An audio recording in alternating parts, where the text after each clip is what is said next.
파워모스 FET의 구조 및 동작 원리를 소개할 K씨의 하태성입니다. 순서는 모스 FET 개요 부분부터 모스 FET 특성 중에는 최대 전격, 열특성, 정기적 특성을 진행하도록 하겠습니다. 자, 모스 FET란 무엇이냐?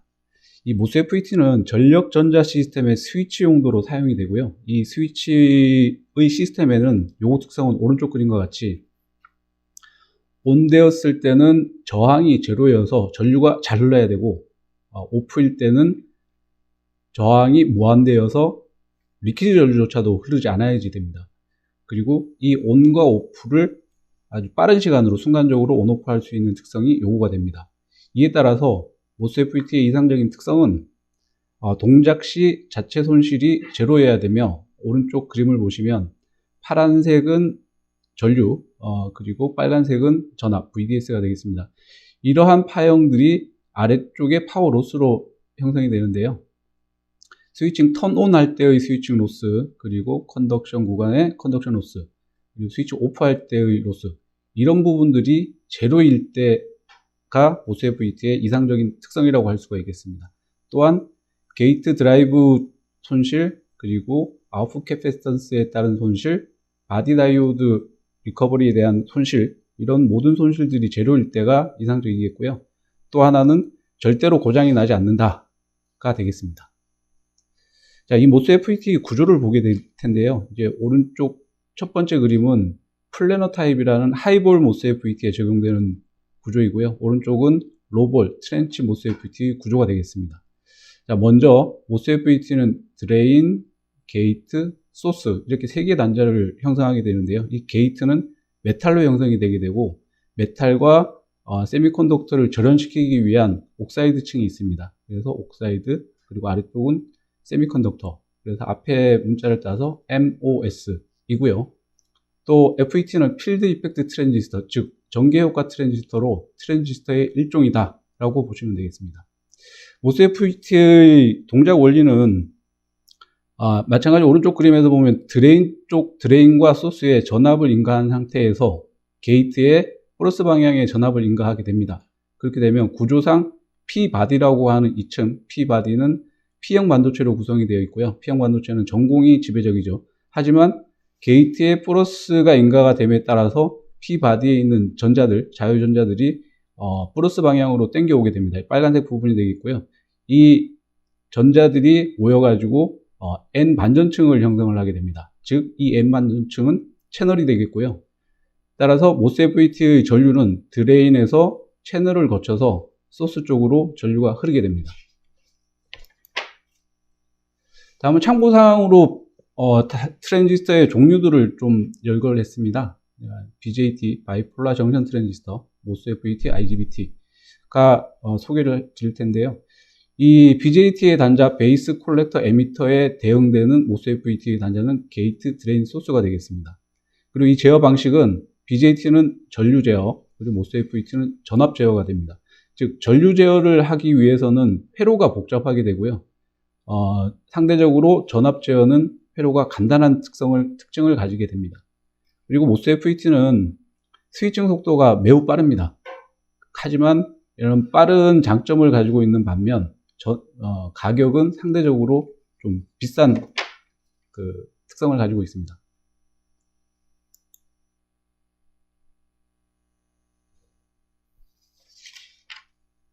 다음 전력 변환에 대해서 간단하게 좀 설명을 드릴 건데요. 첫 번째는 리니어 타입, 오른쪽은 스위칭 타입이 되겠습니다.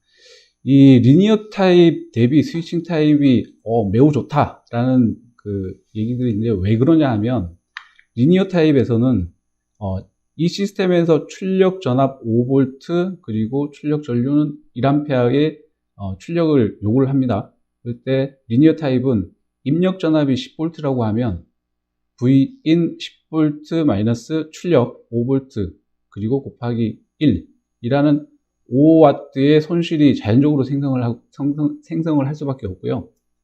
스위칭 타입 같은 경우에는 이 코일의 앞단의 전압이 출력 전압과 같기 때문에 코일 앞단의 전압을 UTB로 조정을 하게 됩니다. 따라서 스위치 소자에 의한 로스가 없다. 사실 뭐 없는 건 아니죠. 스위치 소자의 자체적인 손실이 일부 있기 때문에 그 손실로 매우 작다, 이렇게 얘기를 할 수가 있습니다. 다음은 회로에서 FET가 동작을 할 때 파형으로 칩 온도를 계산하는 방법을 잠깐 소개를 드리겠습니다. 파란색 선은 전압선 VDS가 되겠고요. 빨간색은 전류가 되겠습니다. T1에서 T2까지는 턴온 되는 구간이고요. T2에서 T3는 컨덕션 구간, 다음은 턴 오프 되는 구간이 되겠습니다.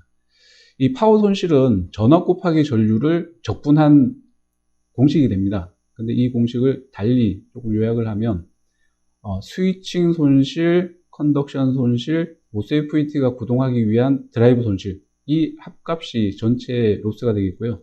이 구해진 로스에 제품 자체의 열저항 값을 곱하게 되면 온도 변화량이 되겠고, 이 온도 변화량에 케이스 온도를 더하게 되면 칩의 온도를 계산을 할 수가 있습니다.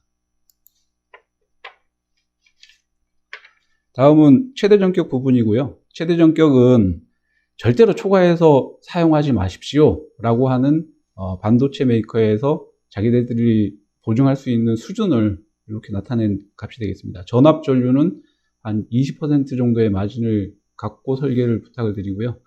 파워 손실은 한 50에서 60% 수준으로 설계를 제안을 드리고 있습니다. 자, 오른쪽 그림은 MOSFET 플래너 MOSFET의 구조가 되겠는데요. 먼저 내압 부분에 대한 맥시멈 레이팅을 소개를 드리겠습니다. 내압 부분은 VDSS라는 DS 간의 내압, 그리고 VGSS라는 게이트 소스 간의 내압, 크게 두 가지를 얘기할 수가 있습니다. 먼저 VDSS 내압 부분은 MOSFET 구조에서 보면 아까 P-바디 부분 잠깐 설명을 드렸는데요. 이 P-바디와 아래쪽에 있는 N 드리프트, 드레인 쪽이 되겠죠. 이 드레인 쪽의 PN 접합에 의해서 이 PN 접합의 내압이 MOSFET 내압이다, 이렇게 보시면 되겠고요. 기호에서는 오른쪽에 보시면 MOSFET의 다이오드 부분이 있습니다. 기생 다이오드라고 얘기하는데, 이 다이오드가 그 MOSFET DS 내압의 다이오드 내압이 MOSFET 드레인 소스 내압이다 라고 이렇게 보시면 되겠습니다.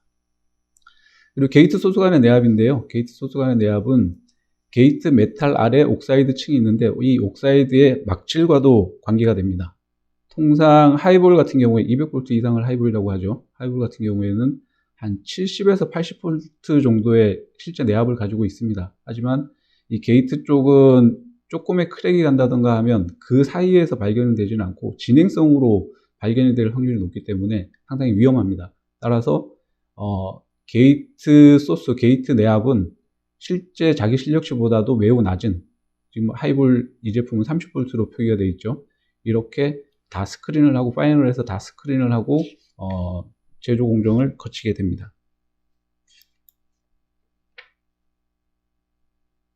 다음은 전류 전격입니다. 전류 전격, MOSFET에서 전류 전격은 계산식입니다. 근데 그 계산의 인자가 어떤 것이 있느냐 하면 RDS1하고 RTH에 의한 PD값, 요 두 가지에 의해서 규정이 된다, 계산이 된다, 이렇게 보시면 되겠고요.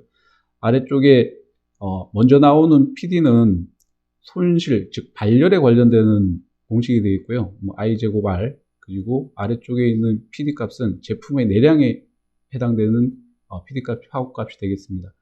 그래서 이 PD 값은 뒤에 RTH 부분이 잠깐 나오겠지만은 TJ 맥스와 지금 현재 사용하고 있는 제품의 케이스 온도 TC 또는 TA로 적용을 할 수도 있습니다. 그 값을 RTH로 나누게 되면 PD 값이 계산이 되겠고요. 이 두 개씩을 ID 값으로 빼내게 되면 위에서 보시는 이런 공식이 되겠습니다. 즉 ID 값은 RDS1과 RTH에 의한 PD 값에 의해서 제한이 된다, 규정이 된다, 이렇게 보시면 되겠고, 또 하나는 제품을 만들기 위해서 와이어 본딩을 하게 되는데요. 칩과 외부 사이에 연결하는 와이어가 되겠죠. 그 와이어의 휴진 커런트에 의해서도 제한이 된다라고 보시면 되겠습니다. 다음은 EAS, EAR, 에버런치 영역이 되겠는데요.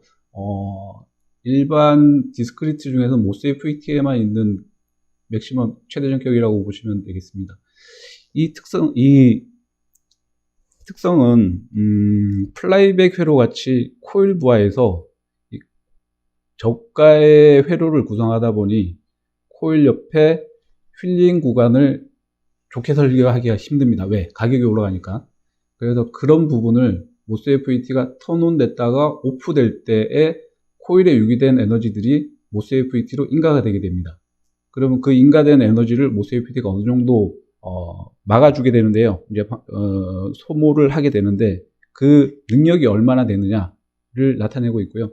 EAS는 싱글 개념이고 EAR은 리핏 개념입니다. 다음 DVDT입니다. 이 DVDT 역시도 모스 FET나 IGBT 쪽에만 되겠고요. 오른쪽 칩 내부의 등가 회로가 되겠는데요. 모스 FET가 스위치가 오프 영역으로 들어갈 때, 턴 오프 할 때 드레인 전압이 상승하게 되는데 그 상승의 기울기에 따라서 페일 현상이 나타날 수가 있습니다. A 루프와 B 루프가 있는데 A 루프 같은 경우에 CGD라는 내부 캡에 의해 가지고 드레인 전압이 급격하게 상승하는 DVDT 값이 크면 캡으로 큰 전류가 흐르게 되겠죠. 그 큰 전류가 임피던스, 임의의 임피던스 게이트와 소스 사이에 있는 임의의 임피던스를 만나게 되면 전압이 되겠죠. 전류와 저항이 만나게 되니까 그 전압이 모스 FET의 VTH보다도 높게 형성이 되게 되면 이미 모스 FET는 오프 영역으로 들어갔음에도 다시 채널이 열리게 됩니다. 모스 FET 채널 열어가지고 구동시키는 거 당연한 건데 왜 이게 문제가 될까? 여기에서 문제는 드레인 전압이 이미 하이로 가 있다는 얘기예요. 드레인 전압이 하이고 큰 전류가 흐르게 되면 큰 전압과 큰 전류가 곱해져서 큰 파워가 되게 되겠고 그 큰 파워에 의해서 열이 발생하고 제품이 소선될 수가 있습니다. 또 B 영역 마찬가지이긴 한데 내부에 NPN 트랜지스터가 기생적으로 구조적으로 생길 수밖에 없습니다.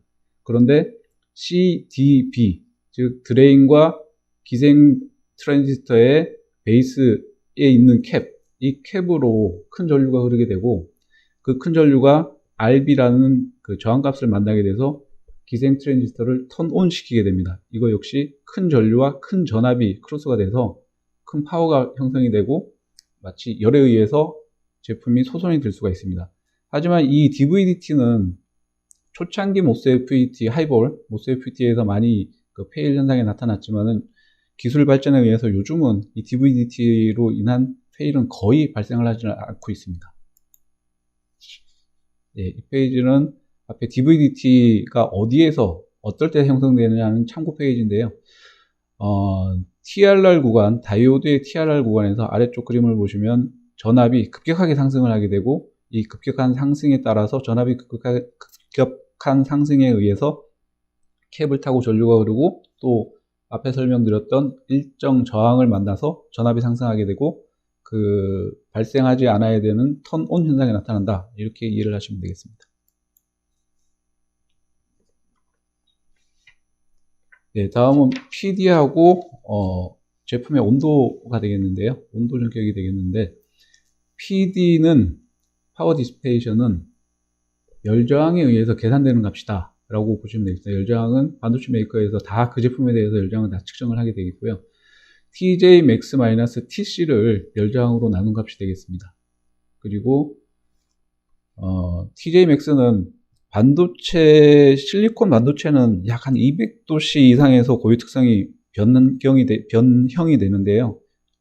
한 150도씨 제품은 신뢰성 평가에서, 자체적인 신뢰성 평가에서 150도씨의 고온의 제품을 넣고 테스트를 해서 이 제품은 이상이 없구나 라고 인증이 될 때 제품을 150도씨로 발표를 하게 됐고요. 일부 모스 FET는 특히 전장용에 사용되는 모스 FET는 175도짜리도 많이 있습니다.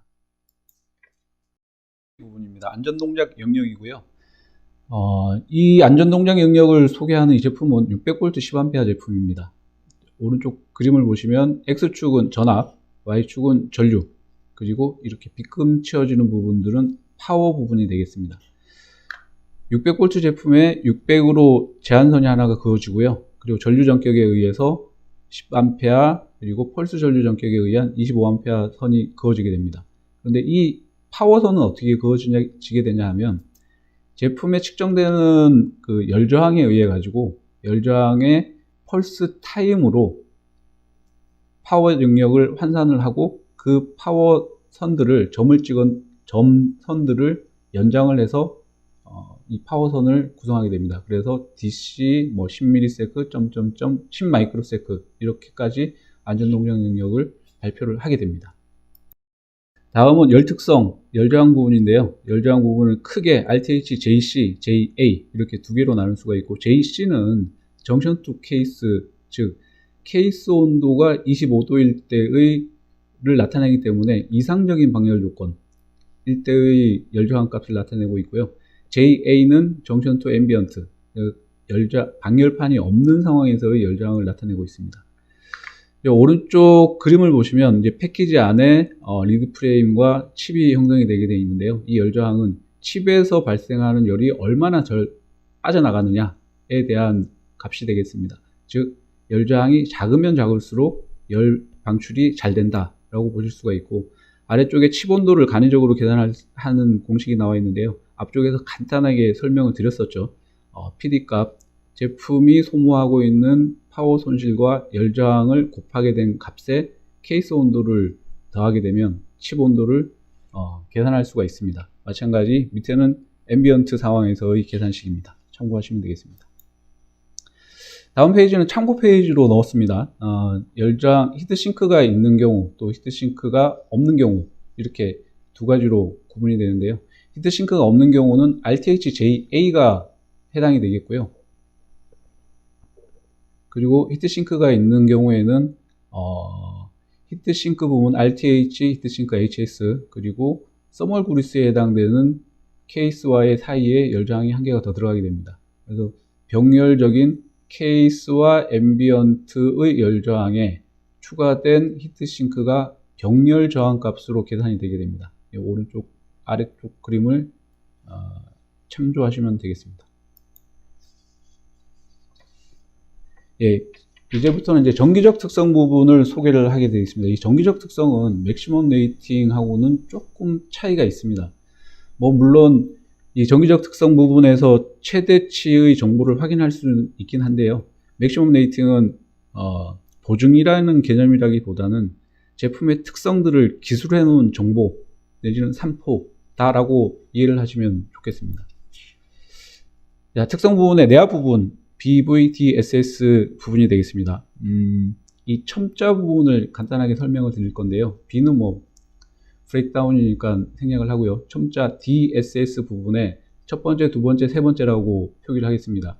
두 번째 부분이 기준점이 됩니다. 접지 개념으로 보시면 되겠고요.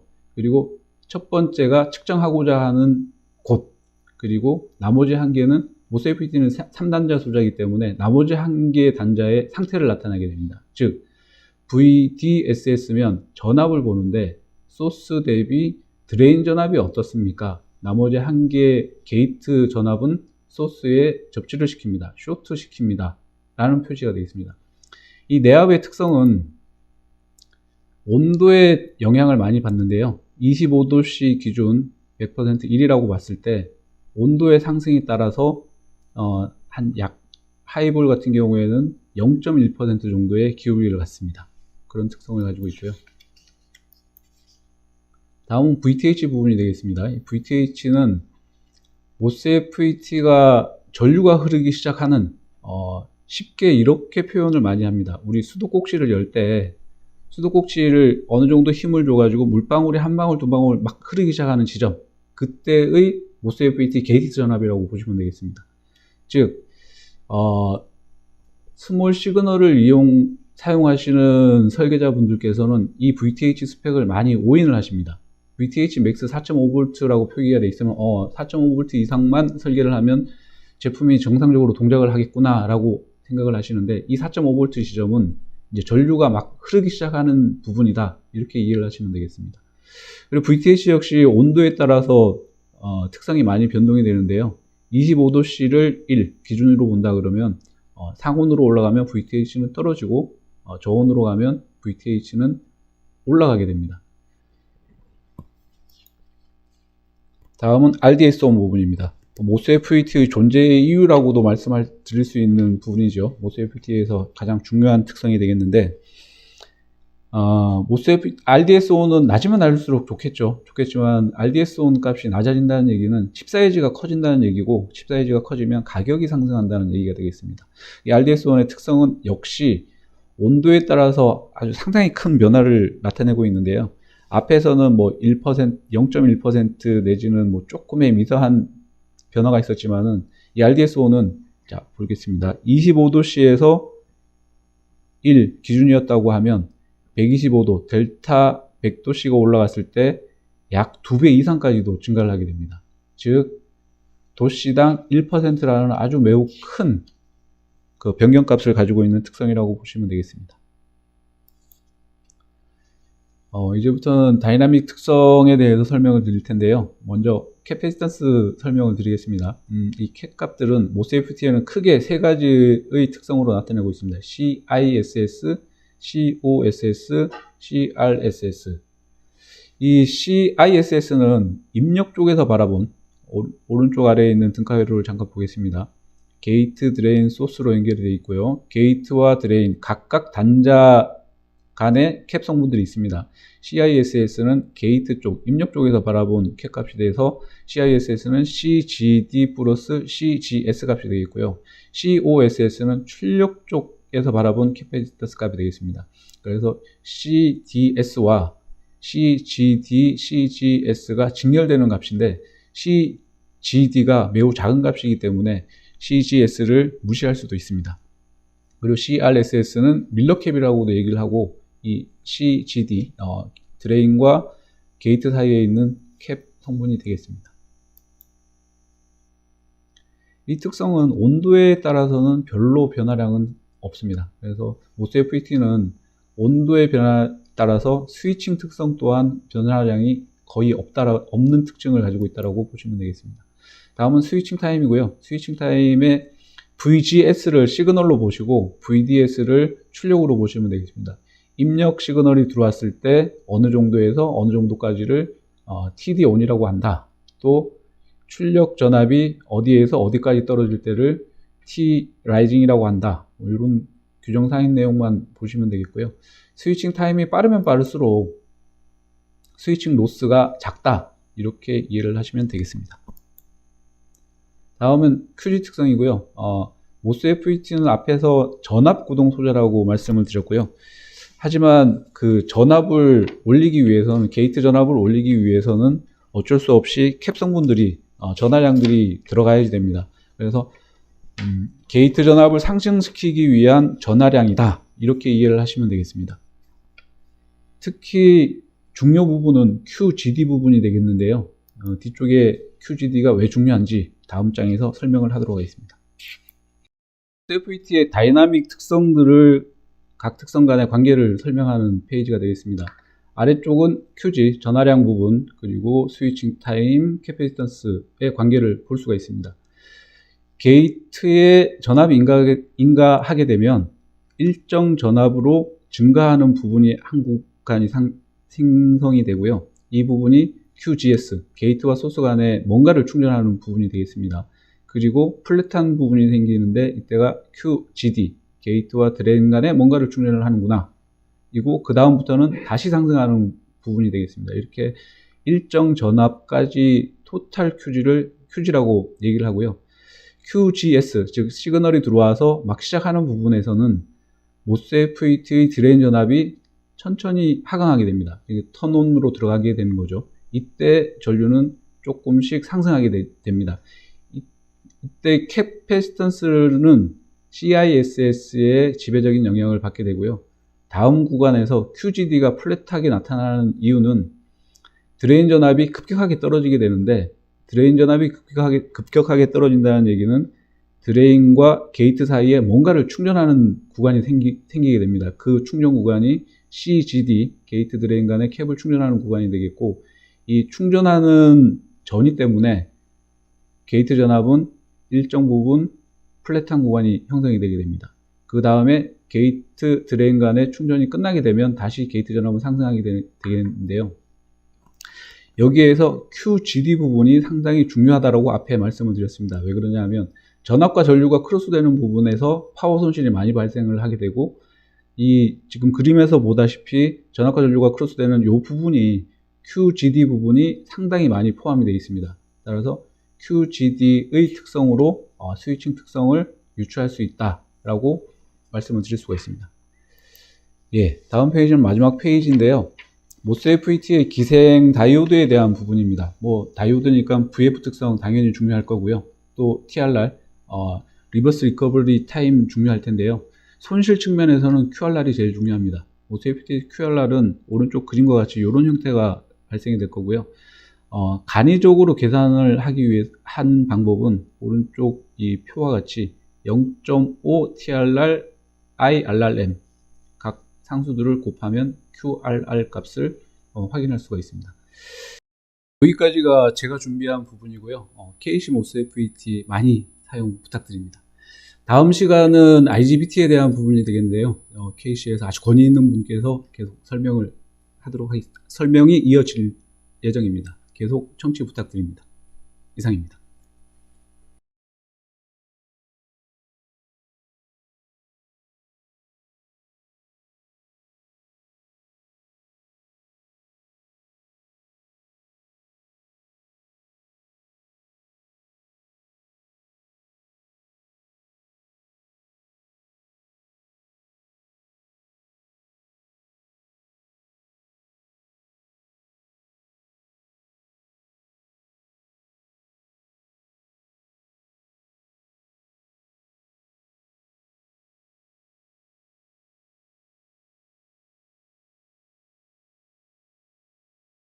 KC 테크니컬 웨비나에 참석해 주셔서 감사합니다.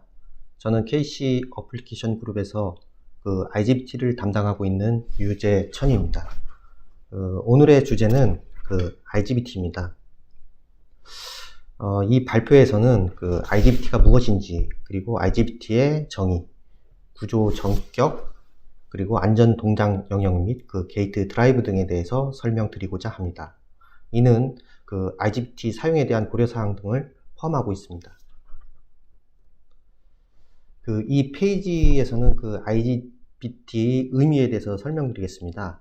IGBT는 보시는 바와 같이 인슐레이티드 게이트 바이폴라 트랜지스터입니다.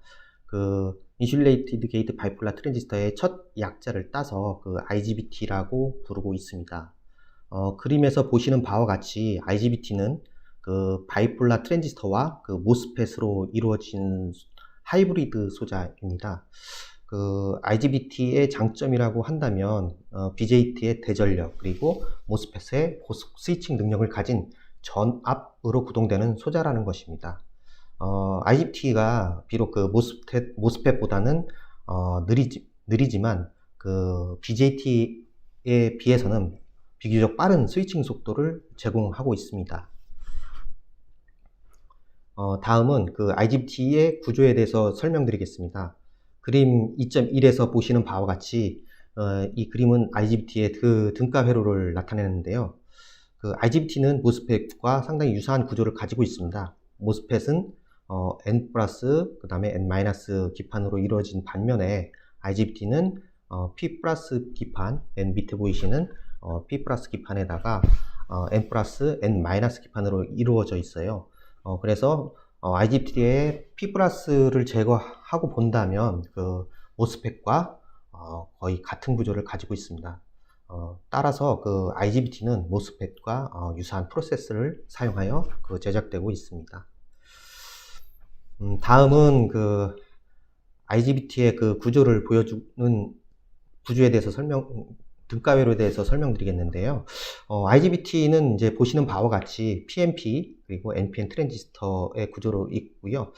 PNP와 NPN으로 구조로 이루어져 있기 때문에 약간 이제 사이리스터 구조가 생성됩니다. 물론 이 사이리스터 구조는 기생 구조이고요. IGBT 구조에서 이 사이리스터 구조는 이제 동작하지 않도록 설계되어 있습니다.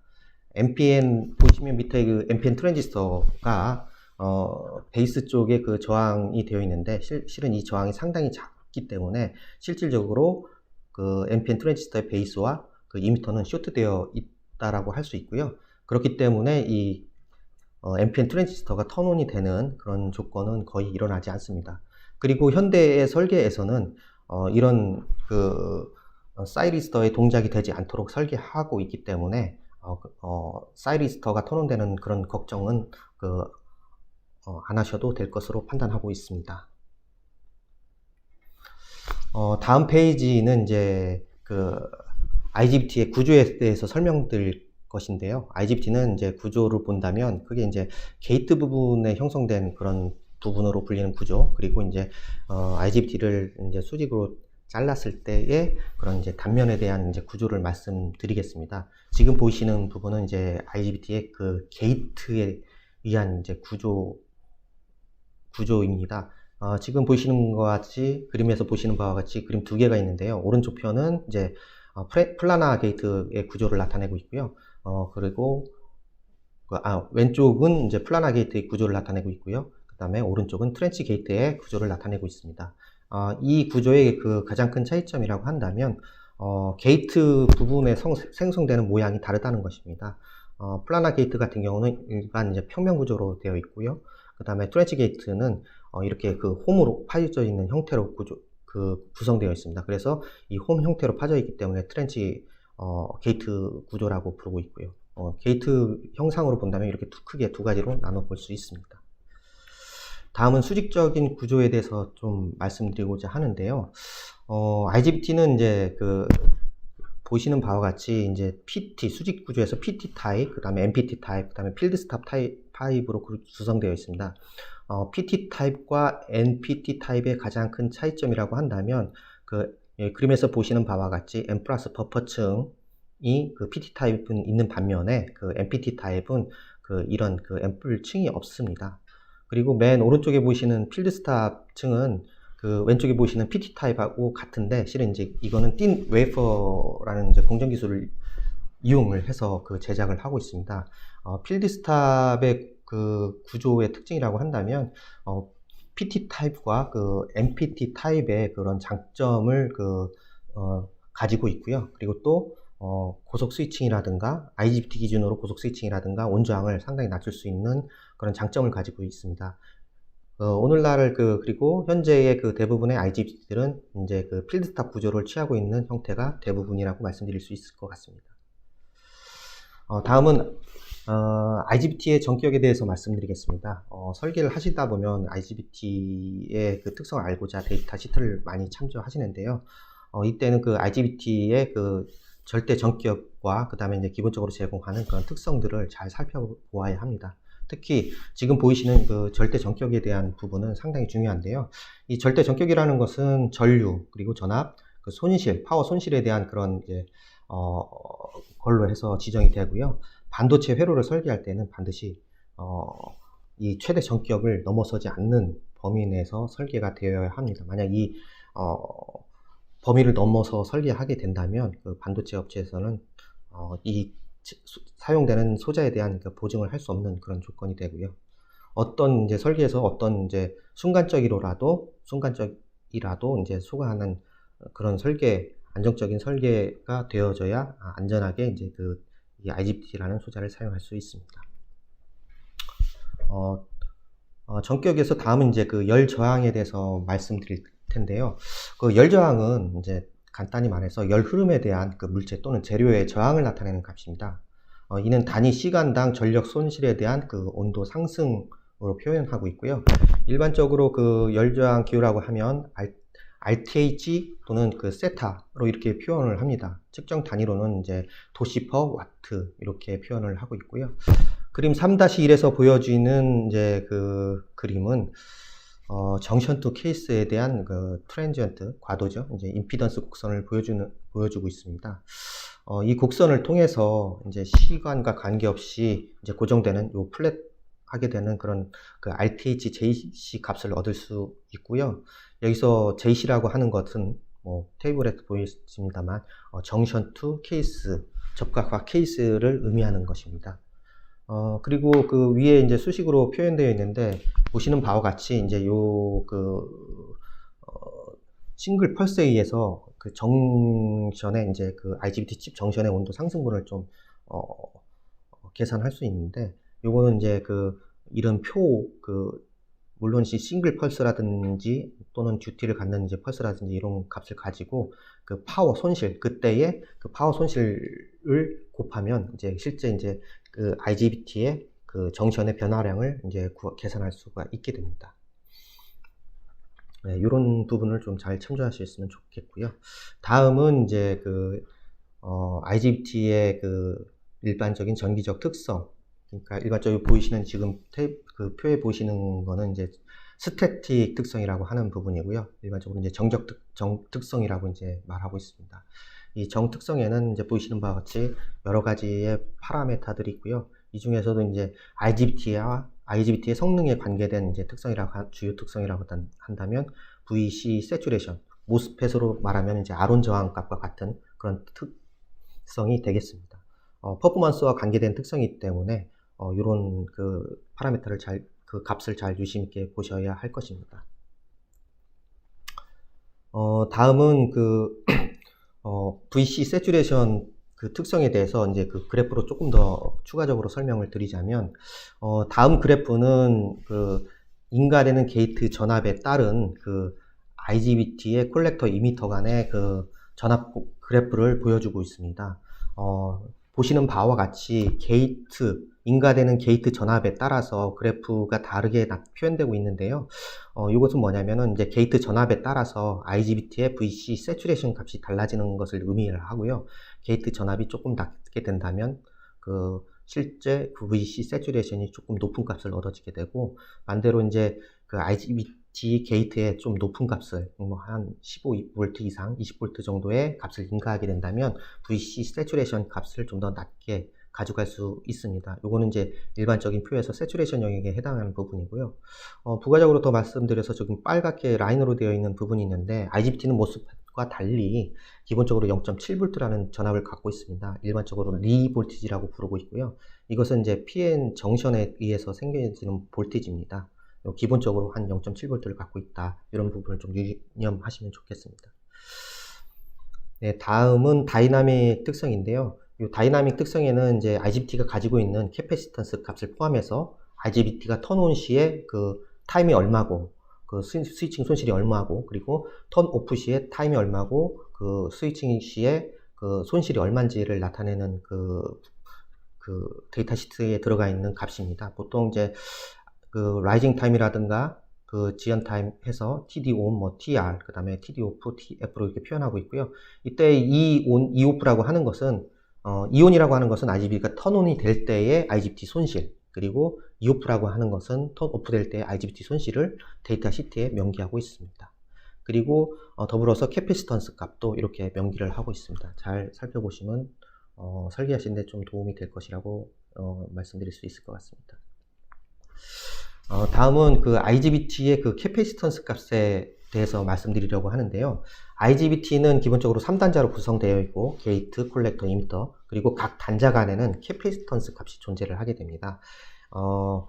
지금 그림에서 보시는 바와 같이 이제 세 가지의 캐패시턴스 값이 존재를 하는데, 첫 번째로 인풋 캐패시턴스, CIS라고 부르고요. 이 CIS는 CGC, 게이트와 콜렉터 간에 구성되어 있는 캐패시턴스, 그리고 CGE, 게이트와 이미터 간에 생성된 캐패시턴스 값, 합성 캐패시턴스로 표현을 하고 있고요. 출력 캐패시턴스 같은 경우는 COES라고 부르고, 이거는 CCE, 콜렉터와 이미터 간의 캐패시턴스와 그 다음에 게이트와 콜렉터 간의 캐패시턴스는 CGC라고 하기도 하고 부르는데요. 요 값은 이제 실질적으로 이제 밀러 캐패시터라고 하는 캐패시턴스인데, 요 두 개의 캐패시턴스 합성으로 이루어져 있습니다. 그리고 지금 게이트와 콜렉터 간에 형성된 그런 캐패시턴스가 CGC인데요.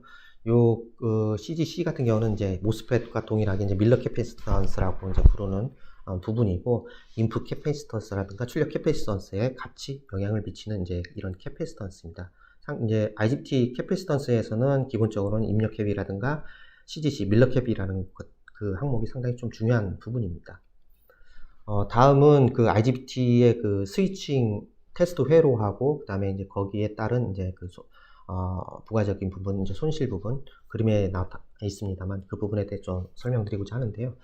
스위칭 테스트웨어로는 일반적으로 이제 그 인덕티브 로드, 유도 부하 조건에서 이제 테스트를 하고요. 그때의 턴온 시, 턴오프 시의 타임, 그리고 그때의 이제 이온, 이오프를 이제 설명을 하고 있습니다. 이온은 이제 전압과 전류 크로싱 되는 부분에서 그 시간에 따른 이제 그 손실 그래프를 적산한 값입니다. 그리고 이오프, 이오프라는 거는 IGBT가 턴오프 시에 그 손실을 나타내주고 있고요.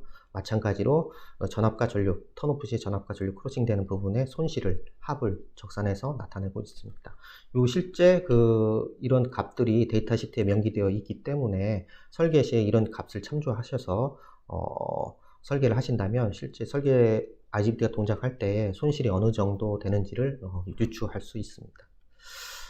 다음은 그 SOA에 대해서 말씀드리고자 합니다.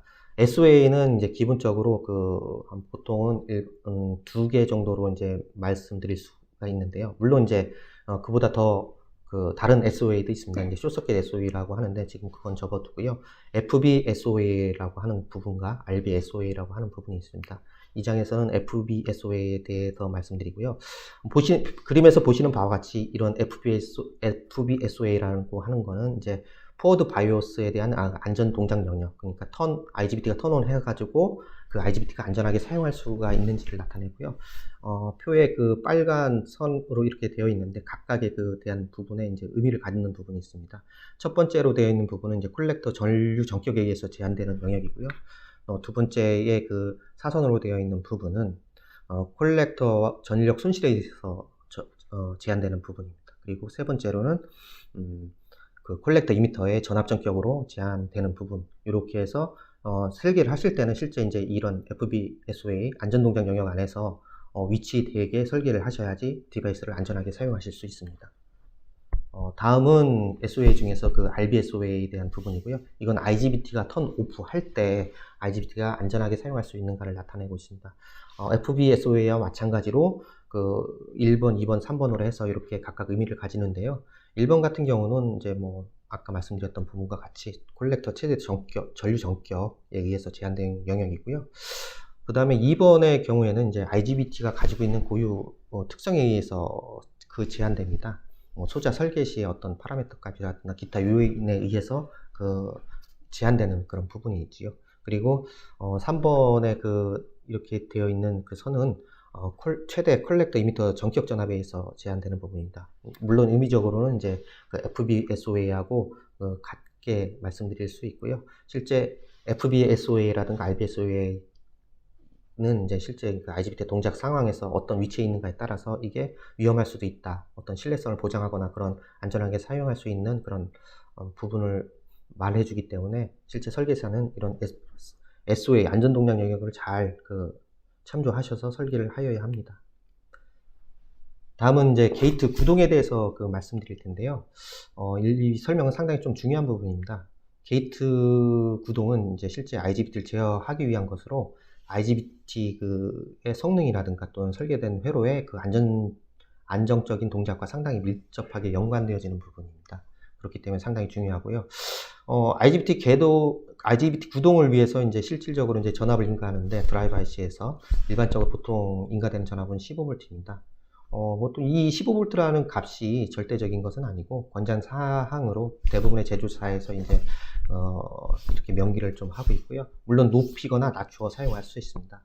다만 이제 게이트 전압이 너무 낮게 된다면 IGBT의 VC 세츄레이션 전압 값이 높아지기 때문에 손실이 증가할 수 있고요. 반대로 이제 그 게이트 전압이 너무 높게 되면 IGBT의 전류 상승은 가져올 수 있으나, 그러니까 VC 세츄레이션은 좀 낮게 사용할 수 있으나 그 IGBT의 스위칭 속도가 빠르게 되기 때문에 DIDT라든가 DVDT 이런 문제 등이 좀 DIDT, DVDT 등으로 인해서 어떤 문제를 야기할 수가 있습니다. 그래서 적절한 게이트 전압을 설정하는 것이 상당히 좀 중요하고요. 또한 어떤 경우에는 IGBT의 역방향 전압을 인가하는 경우가 있습니다. 이제 예를 들어서 보통은 15V, 0V를 인가하는데 15V, 마이너스 5V, 마이너스 10V 이런 식으로 인가를 해주고요. 이거는 이제 IGBT가 동작상에서 어떤 노이즈가 생겼을 때 그런 마진을 좀 증가시키기 위해서 그렇게 네거티브 전압을 사용하는 그런 부분도 있습니다. 이제 중요한 것은 이제 실제 그 어플리케이션 상에서 최적화된 이제 게이트 구동 전압, 구동 조건을 설계하는 것이 참 중요하다고 말씀드릴 수 있을 것 같습니다. 다음은 그 IGBT의 그 스위칭 타임과 게이트 저항 간에 대한 이제 커브에 대해서 커브를 다음 그림을 보여주고 있는데요. 그 게이트 저항이라고 하는 거는 실제 이제 그 IGBT에 충전되는 전류를 이제 컨트롤할 수 있는 그런 부분입니다. 게이트 저항을 줄이게 되면 그 IGBT, 게이트 드라이브 IC로부터 IGBT에 충전되는 전류가 그 증가하게 되므로 그 IGBT의 그 게이트 충전에 필요한 시간이 감소합니다. 그러면 IGBT는 이제 빠르게 스위치 턴온을 할 수 있게 되는 부분이고요. 반대로 이제 IGBT 그 게이트 저항이 증가돼서 IGBT의 그 스위칭 속도가 느리게 되면 이제 그 스위칭 손실이 좀 증가하는 그런 쪽으로 될 수 있기 때문에 적절한 그 게이트 저항을 선정하는 것이 중요합니다. 일반적으로 이제 게이트 저항을 낮게 쓰면은 이제 IGBT의 스위칭 손실을 감소시킬 수 있지만 그 모터 어플리케이션이라든가 또는 이제 다른 그 브릿지 계열의 어플리케이션 등에서 게이트를 너무 낮게 사용하게 되면 이제 DIDT라든가 턴오프 시에 또 서지 전압으로 인해서 문제가 발생할 수 있기 때문에 적절한 이제 게이트 저항을 선정하는 것이 상당히 중요합니다. 다음은 이제 게이트 구동에 대해서 말씀드릴 텐데요. 먼저 이제 게이트 구동 부분에서 데드 타임에 대한 부분과 게이트 드라이브 전류에 대한 부분을 이제 설명드리겠습니다. 먼저 말씀드린 부분은 데드 타임 부분인데요. 일반적으로 이제 모터 구동이라든가 인버터 어플리케이션 같이 그 하이 사이드라든가 로 사이드, 즉 이제 브릿지 형태의 그런 어플리케이션이죠. 이런 것에 IGBT에 연결되는 부분에서는 그 IGBT와 IGBT 상부 부분과 하부 부분의 IGBT가 동시에 턴온이 될 수 있는 조건이 간혹 발생하게 됩니다. 이런 부분들을 방지하기 위해서 그 데드 타임을 좀 설정하게 되는데요.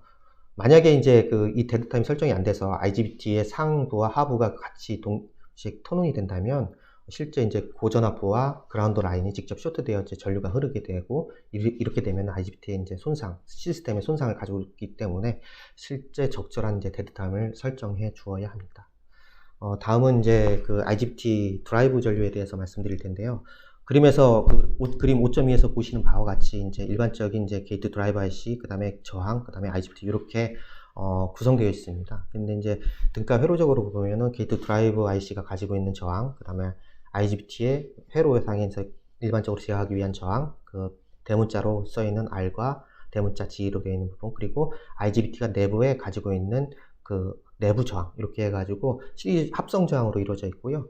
이때의 그 IGBT 게이트 피크 전류는 이제 이 합성 저항 분의 그 드라이브 IC에서 인가되는 그 전압으로 이렇게 나타낼 수 있습니다. 다만 게이트 드라이브 IC 내의 저항 RS 부분이라든가 그 IGBT 가지고 있는 내부 저항 RG는 상당히 작은 값을 가지기 때문에 간략화시켜서 그 외부 저항분의 그 VG IGBT 게이트와 이미터에 걸리는 전압, 이렇게 해서 IGBT 게이트의 피크 전류를 구할 수 있고요. 드라이브 IC를 선정할 때는 충분한 IGBT를 구동할 수 있는, 그러니까 IGBT 피크의 능력을 충분히 발휘할 수 있는 그런 게이트 드라이브를 선정하는 것이 상당히 좀 중요합니다. 네, 지금까지 제가 이제 그 IGBT에 대해서 말씀드렸는데요. IGBT를 사용하는 어플리케이션은 실제 이제 대전력에 많이 사용하고 있고, 어떻게 보면 최적의 성능과 효율, 그리고 안정적인 동작을 구현하는 것이 상당히 중요합니다. 오늘의 그 IGBT에 대해서 말씀드린 사항들을 좀 잘 숙지하셔서 최적의 성능 및 그 안정적인 그 회로 구현을 하시는데 도움이 되었으면 좋겠습니다. 그럼 이상으로 IGBT에 대해 웨비나를 마치겠습니다. 끝까지 시청해 주셔서 감사합니다.